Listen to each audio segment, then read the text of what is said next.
सो अब हम पढ़ते हैं limb development. Limb development tetrapods में कैसे होता है। मैमल्स भी टेट्रापॉड्स के अंदर ही आते हैं, ठीक है। तो हम देखते हैं कि जैसे जो फोर लिम्ब होते हैं ना, हाथ जो होते हैं एंड ये जो पैर होते हैं हिंड लिम्ब, इनके लिए एक होम्योटिक जीन जो होता है ना वो रिस्पॉन्सिबल होता है, उनका एक्सप्रेशन होना चाहिए। हॉक्स C6 जो होम्योटिक जीन होता है ये इस फोर लिम्ब के लिए रिस्पॉन्सिबल होता है, fore limb. And Hox C10 जो होता है वो हिंड लिम्ब के लिए रिस्पॉन्सिबल होता है। सो फोर लिम्ब के फॉर्मेशन के लिए Hox C6 homeotic gene and Hox C10 जो होता है वो हिंड लिम्ब के फॉर्मेशन के लिए होता है। इसके लिए हिंड लिम्ब के लिए हॉक्स C10 होता है। और जो स्पेसिफिक जीन होते हैं, कुछ फोर लिम्ब स्पेसिफिक जीन होते हैं एंड कुछ हिंड लिम्ब स्पेसिफिक जीन होते हैं। हैंड्स आ जाते हैं ह्यूमंस में, विंग्स आ जाते हैं बर्ड्स में, ये जो फोर लिम्ब होते हैं इसमें। और जो जीन इसके लिए स्पेसिफिक है TBX5। ऐसे हिंड लिम्ब के लिए जो जीन स्पेसिफिक होते हैं TBX4, PITX1 एंड ALET, ठीक है। तो ये जीन जो हैं हिंड लिम्ब स्पेसिफिक होते हैं एंड ये फोर लिम्ब स्पेसिफिक होते हैं TBX5। एंड होम्योटिक जीन जो होते हैं ये ऑर्गन आइडेंटिफाई जीन होते हैं। बेसिकली डिस्क्राइब करते हैं कि हाँ वहाँ पे ये पर्टिकुलर ऑर्गन जो है वो बनेगी। सो ये homeotic gene Hox C6 fore limb के लिए and Hox C10 hind limb के लिए, कि यहाँ से हिंड लिम्ब बनेगा, हॉक्स C10 ये डिटरमाइन करते हैं। एंड हिंड लिम्ब के अंदर ये स्पेसिफिक जीन होते हैं, फोर लिम्ब के अंदर ये स्पेसिफिक जीन होता है TBX5 एंड हिंड लिम्ब के अंदर TBX4, PITX1 एंड ALET होता है, ठीक है। ये समझ में आया। देखो जो होम्योटिक जीन का एक्सप्रेशन होता है ना वो क्या बताता है, टेल द पोजीशन। वो पोजीशन बताता है कि जहाँ से हिंड लिम्ब का फॉर्मेशन स्टार्ट होगा, होम्योटिक जीन का जो एक्सप्रेशन होता है वो पोजीशन बताता है। एंड फोर लिम्ब जो होता है ना वो हाँ कि कहाँ से हिंड लिम्ब स्टार्ट होना चाहिए, कहाँ से फोर लिम्ब स्टार्ट होना चाहिए, उनका जो पोजीशन होता है वो बताता है होम्योटिक जीन। अब अगर हमें फोर लिम्ब का फॉर्मेशन करना है तो वहाँ पे स्पेसिफिसिटी होनी चाहिए, TBX5 एक्सप्रेस होना चाहिए। एंड ऐसे ही हिंड लिम्ब के लिए भी स्पेसिफिक होता है ना। अब ये कुछ स्पेसिफिक जीन होते हैं जैसे TBX5 फोर लिम्ब में, लेकिन जो होम्योटिक जीन होते हैं वो सिर्फ लोकेशन बता देते हैं, पोजीशन बता देते हैं कि यहाँ से हिंड लिम्ब स्टार्ट हो जाना चाहिए फॉर्मेशन एंड यहाँ से फोर लिम्ब का स्टार्ट हो जाना चाहिए। जैसे कि आप अपना हैंड देख रहे हो, इतना पोर्शन हम बोलते हैं स्टाइलोपॉड, जो हमारा एल्बो से ऊपर होता है। ये ज़िगोपॉड हो गया एंड ये ऑटोपॉड हो गया। इसके अंदर ह्यूमरस बोन होती है, इसमें रेडियस एंड अल्ना होती है एंड ये कार्पल्स होते हैं एंड डिजिट्स होती हैं, ठीक है। ये देखो जहाँ से आपका हैंड स्टार्ट हुआ है ना बनना, उस एंड को हम बोलते हैं प्रॉक्सिमल एंड। एंड जो यहाँ पे होता है इसको हम बोलते हैं डिस्टल एंड। तो हमारा अगर जैसे ये हैंड है, ठीक है, तो यहाँ से ये बनना स्टार्ट हो रहा है, ये प्रॉक्सिमल एंड हो गया जहाँ से बनना स्टार्ट हो रहा है। एंड जहाँ पे ये एंड हो रहा है ना, ये वाला होता है डिस्टल एंड। इस टाइप से याद रखना है, ठीक है। ह्यूमरस बोन, रेडियस, अल्ना होती है, कार्पल होती है।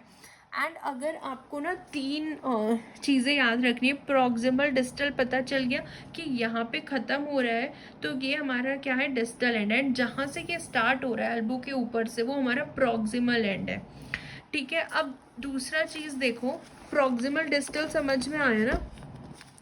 डोर्सल और वेंट्रल हम कैसे बोलते हैं, अगर आप ऊपर देखोगे एंटीरियर पोस्टीरियर, तीन चीज़ों में हम अपने हैंड को जो है पढ़ सकते हैं। एक तो जहाँ से ये बनना स्टार्ट हुआ है वो हमारा प्रॉक्सिमल एंड है, ये ऐसे आया, यहाँ पे हमारा ये डिस्टल एंड हो गया, ठीक है। उसके बाद जो ऊपर वाला हाथ, ये वाला जो पोर्शन हो गया ये डोर्सल हो गया, नीचे वाला हो गया वेंट्रल, डोर्सल वेंट्रल, ठीक है। और यहाँ से जहाँ से बनना स्टार्ट हुआ प्रॉक्सिमल एंड ये हो गया डिस्टल। अब एंटीरियर पोस्टीरियर कैसे देखें, तो जो थंब वाला रीजन होता है वो एंटीरियर हो गया एंड ऐसे हो गया पोस्टीरियर। ऐसे अगर आप देख रहे हो, ऐसे anterior, posterior, dorsal, ventral, proximal, distal. तो ये तीन तरीके के पढ़ना, हम आगे ये पढ़ेंगे तीन तरीके से हम इसको, कि प्रॉक्सिमल में कौन से जीन होते हैं, डिस्टल में, ठीक है। इमेजिन करने से प्रॉक्सिमल आपका जो शोल्डर वाला पोर्शन होता है ना, जहाँ से हाथ बनना स्टार्ट हुआ एंड सीधा लेके आ जाओ आपकी फिंगर की टिप तक, वो डिस्टल हो गया। फिर आपका जो थंब हो गया, ये वाला एंटीरियर पोर्शन हो गया, ऐसे अगर आप देख रहे हो ऐसे, ठीक है, ये वाला एंटीरियर हो गया एंड ये वाला पोस्टीरियर हो गया। और अगर आप डोर्सल देख रहे हो, ये डोर्सल हो गया पीछे एंड ये आगे वाला वेंट्रल हो गया, डोर्सल वेंट्रल, इस तरीके से डिवीजन देखते हैं। अब जो स्टाइलोपोडियम था जिसमें हमारी ह्यूमरस आर्म थी, ह्यूमन लेग में फीमर होती है, ऐसे ही ज़्यूगोपोडियम में रेडियस अल्ना होती है एंड टिबिया फिब्युला लेग में होती है। ऐसी ऑटोपोडियम में बॉन्स होती है रिस्ट एंड हैंड्स की and bones of ankle and feet होती है। तो ये चीज़ें हम देखते हैं इसमें, ठीक है। स्टाइलोपोडियम, ज़िगोपोडियम, ऑटोपोडियम वो डायग्राम में देख ही चुके हैं। अब देखते हैं इनिशिएशन कैसे होता है, लिम्ब फॉर्मेशन का इनिशिएशन। सो इन लिम्ब फॉर्मेशन में आपको याद रखना है लिम्ब मेसेनकाइम की ज़रूरत होती है एंड उसमें दो टाइप की सेल्स होती हैं। Limb mesenchyme is required and it involve two type of cells. पहला होता है हमारा लेटरल प्लेट मीजोडर्म एंड फिर हमारा होता है सोमाइट्स। जो लेटरल प्लेट मीजोडर्म होती है वो बोन्स का फॉर्मेशन करेंगे, lateral plate mesoderm and somites muscles and tendons. So limb formation के लिए limb mesenchyme is required. Limb mesenchyme दो टाइप की हो गई, लेटरल प्लेट मीजोडर्म बोन्स के लिए एंड सोमाइट्स जो मसल्स एंड टेंडन बनाती हैं, ठीक है। लिम्ब फील्ड हम किसको बोल रहे हैं, ये वो लार्जर रीजन होता है representing all the cells in the area capable of forming a limb on there own is the limb field. Limb field क्या होता है, वो रीजन होता है हर एक सेल का वो वाला एरिया हम बोल रहे हैं जिसमें सारी सेल का वो वाला एरिया जो कि लिम्ब बना सकता है, अब खुद से लिम्ब जो है फॉर्म कर सकता है। So is the larger region representing all the cells in the area that is capable of forming a limb on there on. So वो हो गया हमारा लिम्ब फील्ड। और लिम्ब बर्ड हो गया जो पहला विजिबल साइन हमें दिखता है लिम्ब डेवलपमेंट का। जब हमारा लिम्ब डेवलप्ड होना से स्टार्ट हो जाता है, पहला जो हमें साइन दिखता है लिम्ब डेवलपमेंट का वो हमारा फॉर्मेशन होता है bilateral bulges.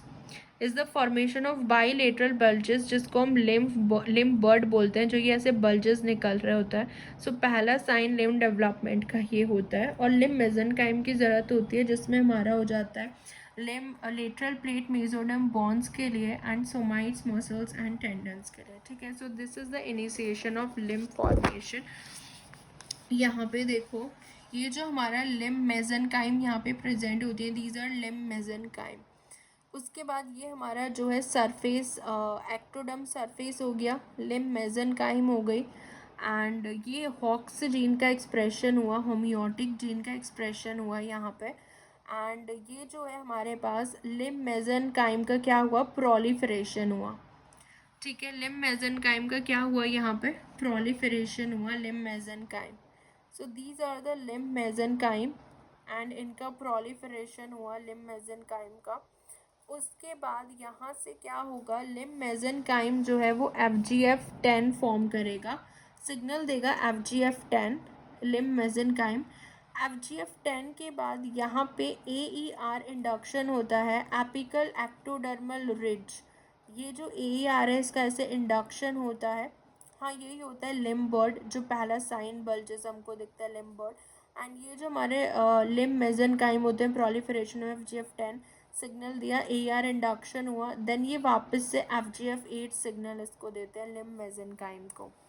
So the presence of Hox gene allow the limb mesenchyme proliferation कराएगा लिम्ब मेसेनकाइम का। उसके बाद ये सेल FGF10 रिलीज करते हैं, then induce AER which in turn release FGF8 release करेंगे, जो कि लिम्ब मेसेनकाइम को मेंटेन करता है ये FGF8।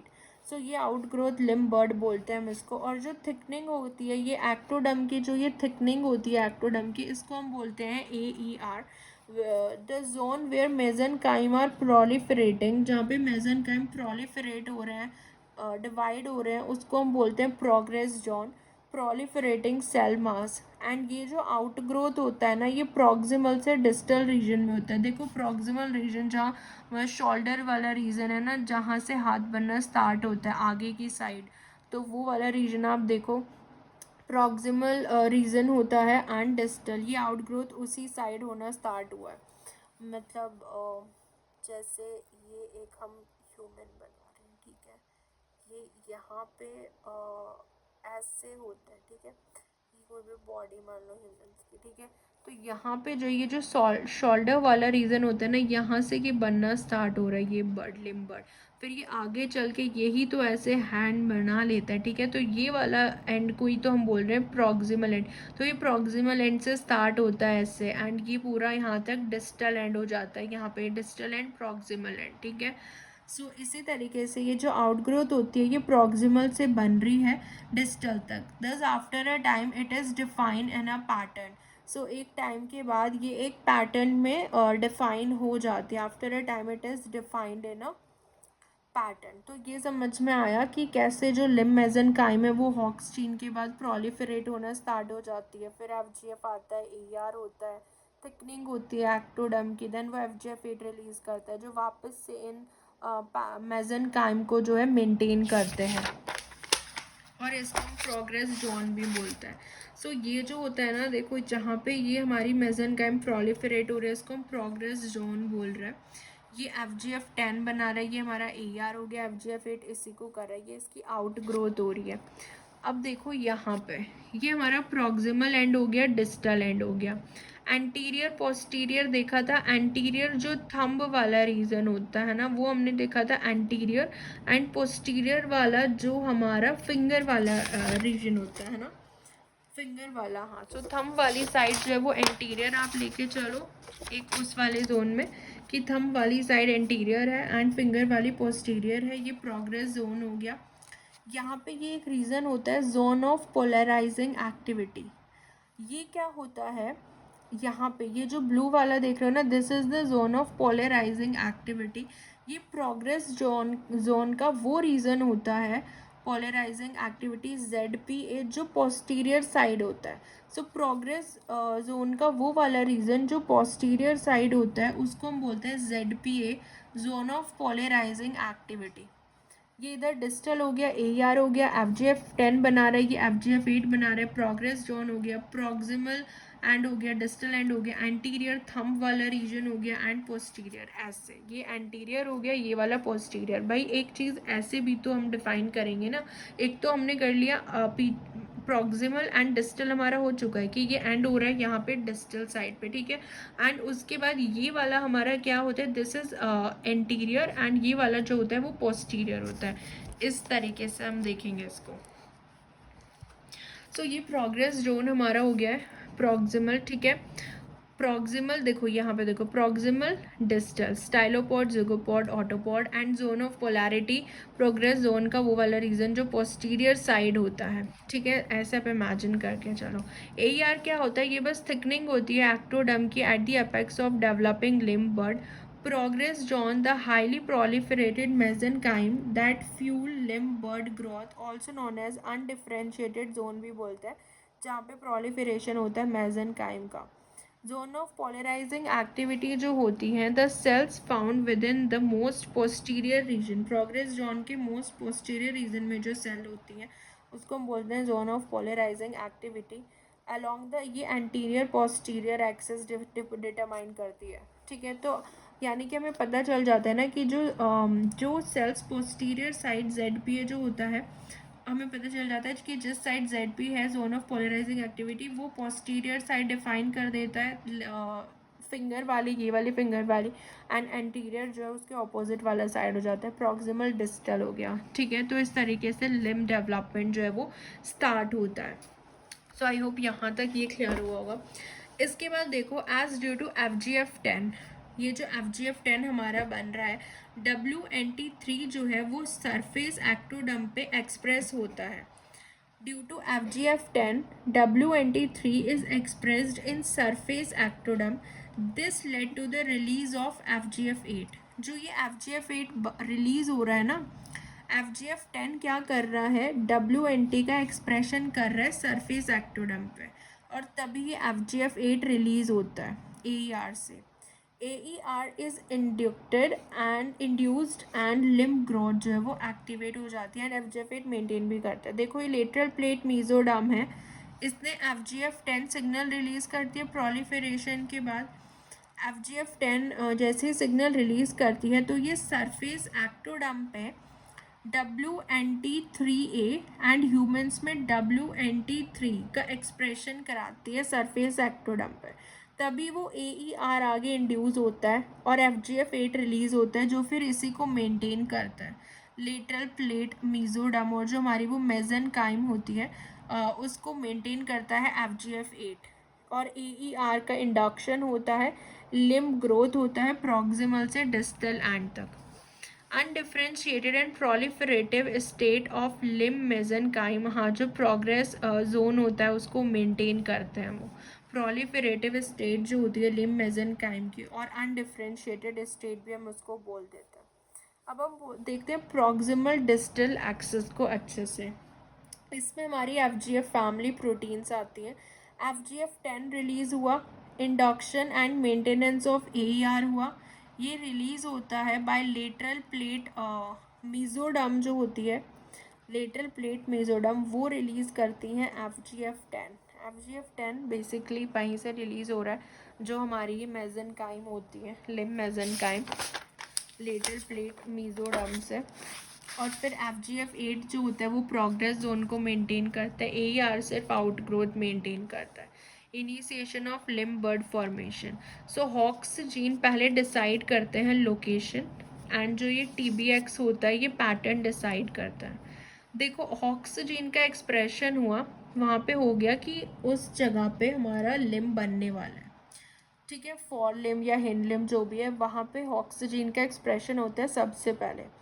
उसके बाद रेटिनोइक एसिड मॉर्फोजन का भी एक्सप्रेशन होता है, रेटिनोइक एसिड का भी एक्सप्रेशन होता है। फिर उसके बाद जो हमारे TBX ट्रांसक्रिप्शन फैक्टर होते हैं, ये वहाँ पे एक्सप्रेस होते हैं TBX ट्रांसक्रिप्शन फैक्टर। उसके बाद हमारा लेटरल प्लेट मीजोडर्म जो है FGF10 रिलीज करता है, उसका प्रोलिफरेशन होता है। तो देखो स्टार्ट कहाँ से हो रहा है, पहले हॉक्स जीन आता है, फिर रेटिनोइक एसिड का मॉर्फोजन एक्सप्रेशन होता है रेटिनोइक एसिड, फिर TBX आता है ट्रांसक्रिप्शन फैक्टर, उसके बाद FGF10 रिलीज होता है, फिर AER induction and FGF8 release होता है सरफेस एक्टोडर्म पे। सो ओवरऑल स्टार्टिंग हमारी हॉक्स जीन से ही हो रही है। सो नॉर्मल डेवलपमेंट में TBX5 हमें मिलता है in the anterior lateral plate mesoderm पे, TBX5 हमको मिलता है okay anterior lateral plate mesoderm पे। TBX5 अगर है लिम्ब बर्ड में तो वो विंग्स बनाएगी या फॉर लिम्ब बनेंगी, ये हमें पता है, ठीक है। TBX4 जो होता है वो पोस्टीरियर लेटरल प्लेट मीजोडर्म पे मिलता है। TBX4 अगर होगा कंटेनिंग लिम्ब, वो बर्ड्स वो लेग्स जनरेट करेंगी। सो TBX5 anterior lateral plate mesoderm पे मिलता है, एंटीरियर मतलब थंब वाली अगर हम साइड देखें TBX5, तो एंटीरियर लेटरल प्लेट मीजोडर्म पे अगर है TBX5 तो वो, और TBX5 जहाँ भी है वो लिम्ब का फॉर्मेशन करेगी, फॉर लिम्ब का या विंग्स का। और TBX4 जहाँ भी होगा वो found posterior lateral plate mesoderm पे मिलता है। TBX4 जो है वो लेग्स जनरेट करता है, 5 जो है वो हिंड लिम्ब और या विंग्स जनरेट करेगा, ठीक है। तो ये चीज़ याद रखनी है TBX के केस में। अगर FGF सिक्रेटिंग बीड हम प्लेस कर दें TBX4 और TBX5 में, TBX4 और 5 हमने देखा वो एंटीरियर साइड होता है ना, जैसे यहाँ पे TBX5 का एक्सप्रेशन हो रहा है यहाँ पे, एंड यहाँ पे TBX4 का एक्सप्रेशन हो रहा है, और हमने यहाँ पे FGF सिक्रेटिंग बीड रख दी है। सो अगर ये FGF सिग्नल यहाँ से आ रहा है, FGF और TBX अगर मिल गया तो नॉर्मल विंग फॉर्म हो जाएगा, और FGF और TBX4 अगर मिल गया तो हमें लेग मिलेगा, TBX4 लेग फॉर्म करता है। लेकिन यहाँ पे जहाँ पे दोनों आ रहे हैं, TBX5 भी आ रहा है, TBX4 भी आ रहा है, और हमने FGF रख दिया, तो यहाँ पे एक काइमेरा स्ट्रक्चर बन जाएगा, विंग एंड लेग ऐसे फॉर्म हो जाएंगे एक साथ, जिसको हम बोलते हैं काइमेरा स्ट्रक्चर। तो ये इसी वजह से होता है, ठीक है।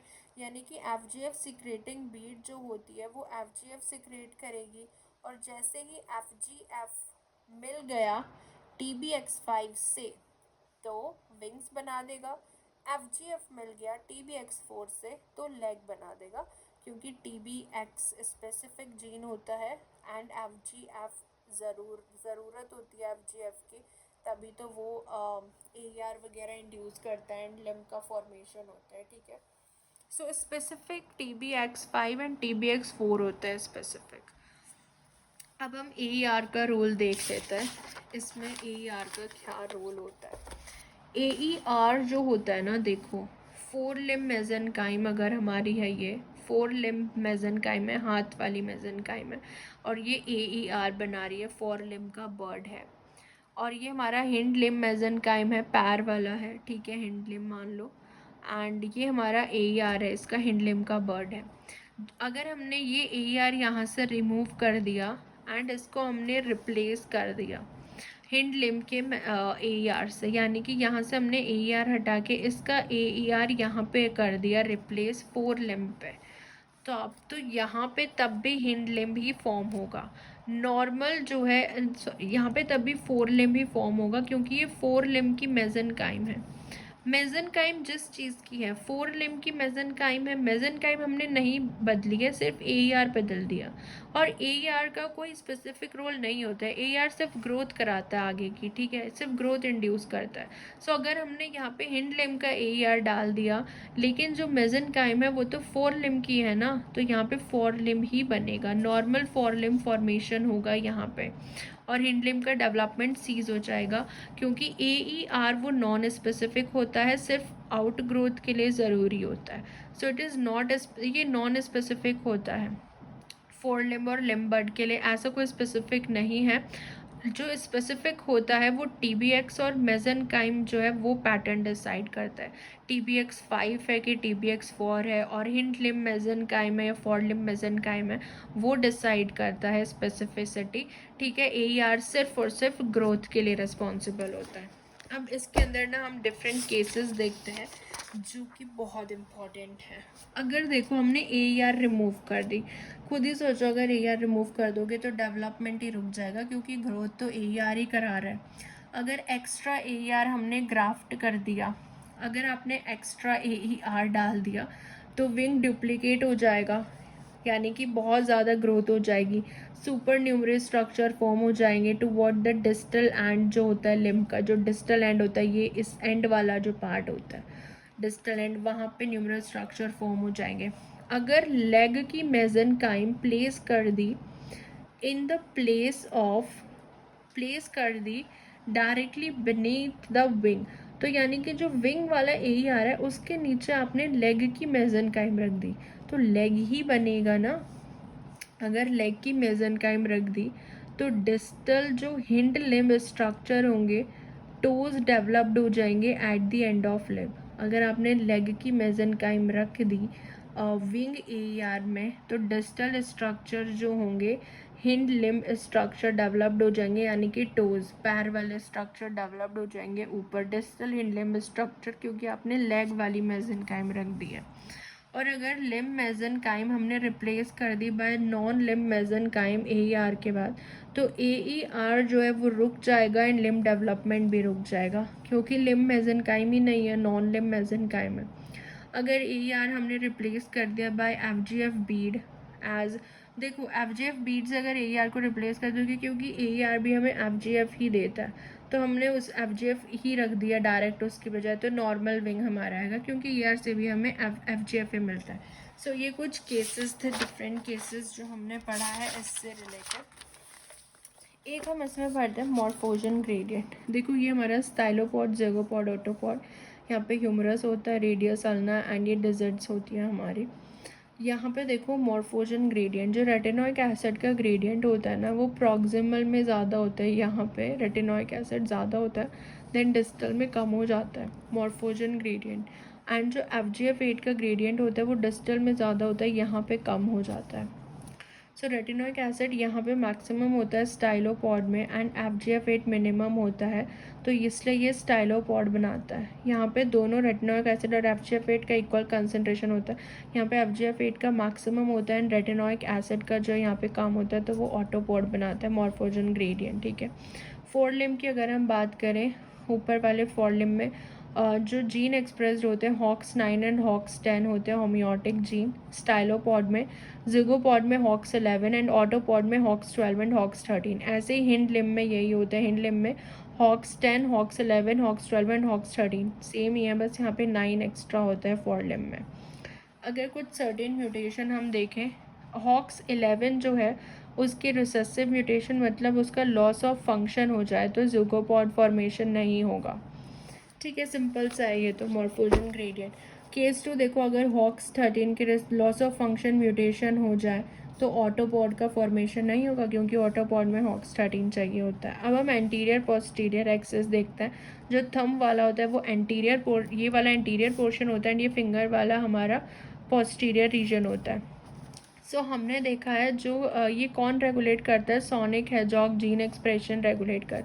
जो ZPA रीजन होता है ना, जो पोस्टीरियर साइड होता है, ये ZPA रीजन इस साइड होता है, posterior side little finger side, वहाँ पे होता है हाई कंसेंट्रेशन ऑफ ZPA होगा, एंड हाई वहाँ पे SHH होगा, सोनिक हेजॉग जीन होगा, तो वो पोस्टीरियर साइड हो जाएगी। एंटीरियर साइड में जो सोनिक हेजॉग है वो कम होता है एंटीरियर साइड में, तो वो हमारे डिटरमाइन हो जाती है। जहाँ पे लो SHH होगा सोनिक हेजॉग वो एंटीरियर साइड हो जाएगी, एंड जहाँ पे हाई SHH होगा वो हमारी क्या हो जाएगी, पोस्टीरियर साइड हो जाएगी। तो इस तरीके से एंटीरियर और पोस्टीरियर साइड हम डिफाइन कर सकते हैं, क्योंकि ZPA region sonic hedgehog gene का एक्सप्रेशन कराता है। रिलीक्स सोनिक हेजॉग जीन का एक्सप्रेशन कराता है ZPA रीजन। ठीक है, एक ये इसमें केस देख लो। ओके, सो जैसे ये एक केस इन्होंने दे दिया है, अगर ZPA को हम ग्राफ्ट कर दे एंटीरियर लिम बर्ड मीजोडर्म में, क्योंकि ZPA जो होता है जोन ऑफ पोलैरिटी, पोलराइजिंग जो जोन होता है, ये पोस्टीरियर साइड होता है, फिंगर साइड होता है। इन्होंने बोला कि अगर इनको हम एंटीरियर साइड भी ग्राफ्ट कर दें तो डुप्लीकेटेड डिजिट बन जाएगी, यानी कि एक मिरर इमेज फॉर्म हो जाएगी नॉर्मल डिजिट की। यहाँ पे भी लिटिल फिंगर हो जाएगी, यहाँ पे भी लिटिल फिंगर हो जाएगी, दोनों साइड जो है फिर थंब ऐसे हो जाएगा एंड लिटिल फिंगर हो जाएंगे। यानी कि अगर ZPA अगर हम एंटीरियर साइड पे ग्राफ्ट कर दें तो, क्योंकि ZPA ही तो एंटीरियर पोस्टीरियर रीजन को डिफ्रेंशिएट कर रहे हैं ना, जहाँ पे ZPA होता है वहाँ पे सोनिक हेजॉग जीन का एक्सप्रेशन ज़्यादा होता है एंड वो लिटिल फिंगर हो जाता है एंड वो पोस्टीरियर साइड हो जाता है। एंटीरियर साइड जो है ZPA का जो कंसनट्रेशन है वो नहीं होता है एंटीरियर साइड, और SHH सोनिक हेजॉग जीन भी कम होता है ना, यही हमने पढ़ा था। अब हम आ जाते हैं डोर्सल वेंट्रल एक्सिस पे। हमने एंटीरियर पोस्टीरियर एक्सिस देख लिया, प्रॉक्सिमल डिस्टल रीजन देख लिया। अब हम आ जाते हैं डोर्सल वेंट्रल एक्सिस में। इसमें WNT7A एक्सप्रेशन का रोल आता है, जो डोर्सल साइड होता है। देखो, डोर्सल साइड हमने ये देखा था कि हैंड का जो ऊपर वाला साइड है ये डोर्सल है एंड नीचे वाला साइड जो है वो वेंट्रल है। सो डोर्सल साइड पे WNT7A का एक्सप्रेशन होता है एंड वेंट्रल साइड पे WNT7A का एक्सप्रेशन नहीं होता है। So there is a expression of BMP।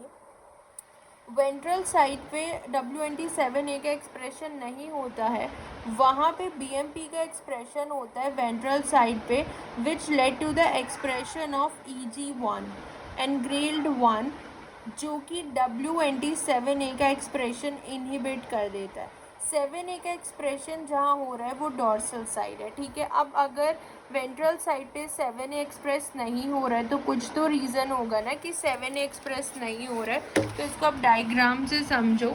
जैसे जो डोर्सल साइड होती है वहाँ पे 7A का एक्सप्रेशन हो रहा है, WNT7A का एक्सप्रेशन हो रहा है, यहाँ पे जो है लिम्ब 1 एक्सप्रेशन होगा एंड डोर्सल साइड फॉर्म हो जाएगी। लेकिन जो वेंट्रल साइड आप देख रहे हो, वेंट्रल साइड में BMP होता है, BMP का एक्सप्रेशन होता है जो कि EG1 को एक्सप्रेस करता है। EG1 जो है WNT7A को इनहिबिट कर देता है, तो वो वेंट्रल साइड फॉर्म हो जाती है एनग्रेल्ड 1, और BMP होता है बॉर्न मॉर्फोजेनिक प्रोटीन। अब ये जो बॉर्न मॉर्फोजेनिक प्रोटीन है इसका भी हम दो रोल देख लेते हैं। एक तो बॉर्न और कार्टिलेज का फॉर्मेशन इसका रोल है, एक होता है एपोप्टोसिस एक्टिवेशन करना in unwanted cell of the limb.